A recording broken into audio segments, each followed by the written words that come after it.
Hey, what's up, guys? In this video, we are going to be looking at a couple tweets by Laidback Luke, and I want to kind of do a video on these in his defense because he has a really good point, and it's something that I've never really touched upon. So yeah, we're going to be doing some reading. So this is the first tweet that set off I guess, a tweet storm yesterday. Laidback Luke said, so many young producers mentioning sound design as a vlog topic that they want to see from me. It's really not that important. Learn how to program beats, put things in key, how melodies work, arranging and finishing tracks first. Sound design will come much later. And I agree with that to a certain extent because there is something that happens that I see a lot where you'll just end up making bass growls all day. If you focus so much on one thing, similar to the jazz trap, you'll just do one thing and not venture out. And sound design is a very small part. I agree with him. You should work on your melodies, arranging of a track, because you don't have that, you have nothing. And finishing tracks. And this is something that the finishing tracks sentiment I have echoed throughout the years, even if you have somewhat of a germ of an idea, finish the track. You have to finish your tracks. It's very important. All right, next tweet. Knowing how to design sound is a luxury, not a necessity. It's fun, but you'll always suck compared to the professionals that design presets as a living for you to readily use. Now, I'm pretty sure this comes from the generation that Laidback Luke comes from, because the sounds that you used back in the day, like through the M1, it's like those were like presets by nature. They were like samples basically.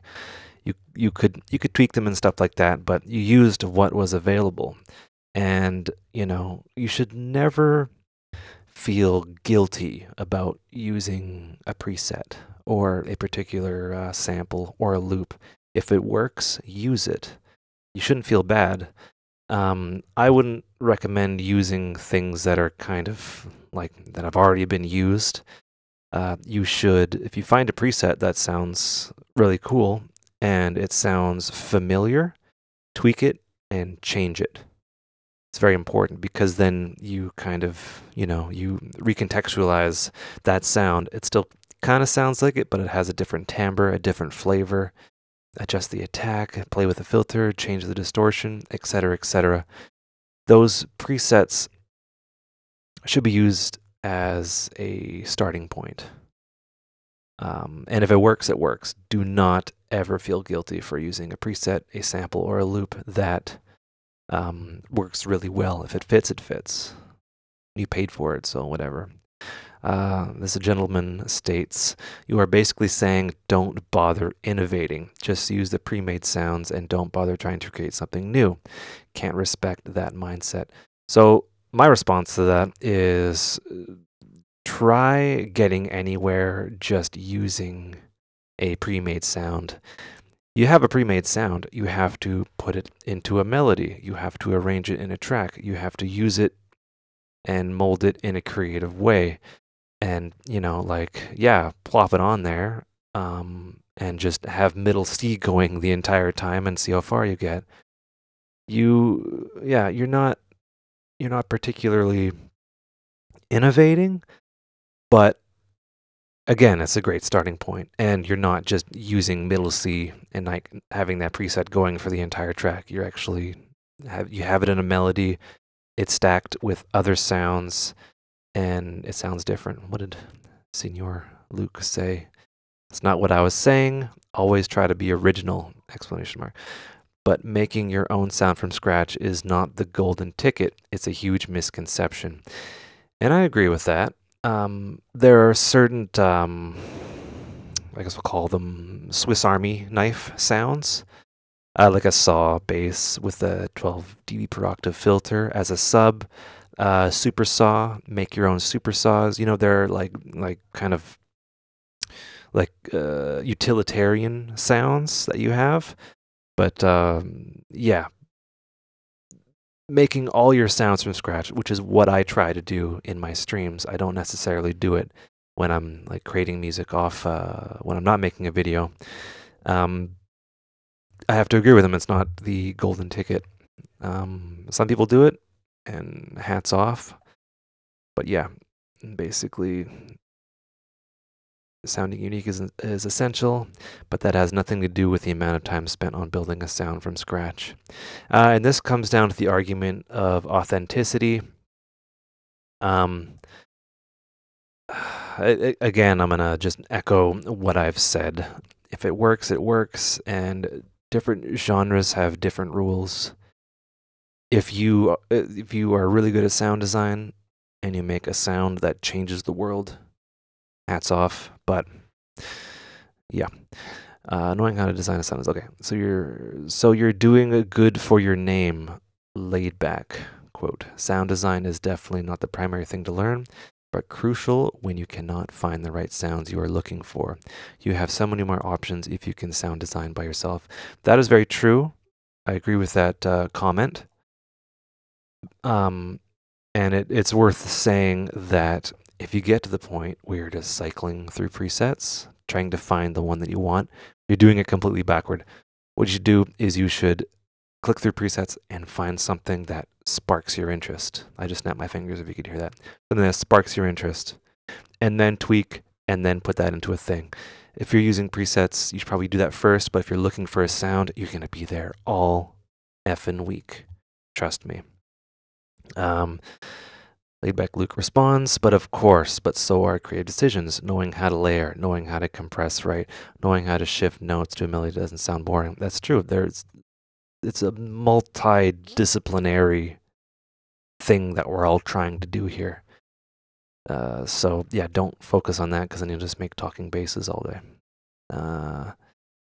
That strategy may work for a house where everyone uses vengeance packs and uses the same 3 soft synths, but that's not original or innovative, nor will it ever be. Melody is important, but if you can't tell your tracks apart from 10 other artists, that's the problem. That just comes down to recontextualizing the above-mentioned presets, if you want to go that route.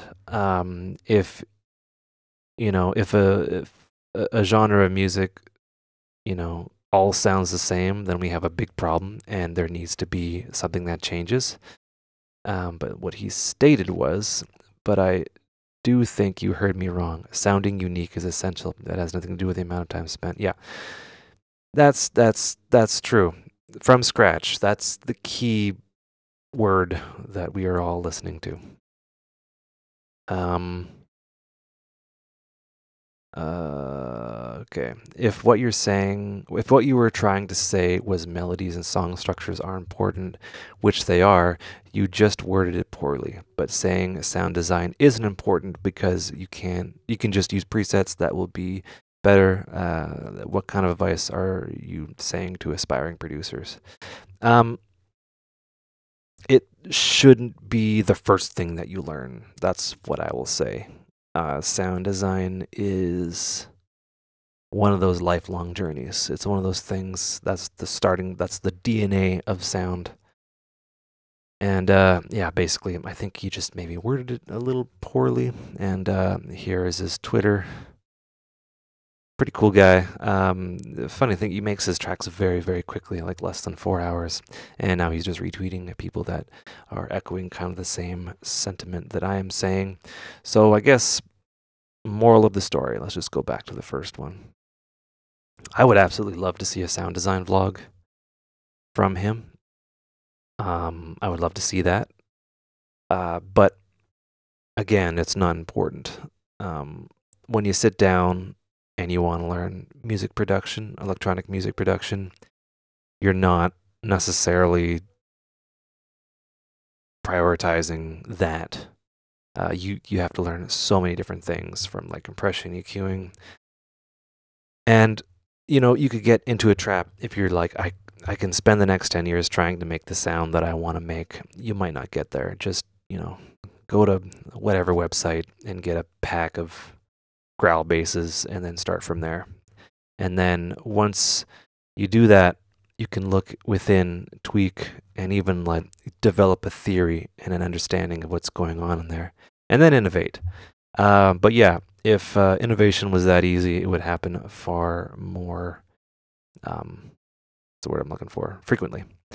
Anyway, I hope you enjoyed. I hope you learned stuff. I thought that tweet was very illuminating. It would make an excellent video discussion topic, etc. I guess check the links in the description. Take care and have a good one. And don't bully anyone that you've seen in this video. All right, take care.